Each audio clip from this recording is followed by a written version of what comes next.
So आजचा thought of the day हा आहे की वेळ कधी सारखी नसते. म्हणजे आज चांगली आहे तर उद्या वाईटही होऊ शकते किंवा आज वाईट आहे तर उद्या चांगलीही होऊ शकते. आणि एक इन्सिडेन्स म्हणजे मला शेअर करू वाटतं की मी काल एक फ्रेंडसोबत भेटले आणि शी वॉज व्हेरी अपसेट की काहीतरी तिचा प्रॉब्लेम झाला होता आणि तिच्या मनात खूप म्हणजे खूप दुःखी होती ती की हे तिच्यासोबतच का होतं म्हणून, म्हणजे सारखंच.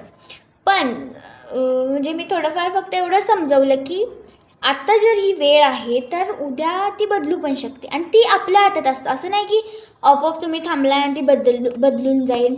ते तुम्हाला ट्राय करायला लागेल. त्यामुळे मग तिला सांगितलं, बघू आता आय थिंक माझ्या एका थॉटमुळं कदाचित ती त्यातनं बाहेर येऊ शकते. पण मी तुम्हाला पण हेच सांगेन की वेळ सारखी नसते. त्यामुळे रडत तर अजिबात बसायचं नाही की माझ्यासंगच का होते. ठीक आहे, झालं आहे, उठा, ट्राय करा, परत ते होईल नीट.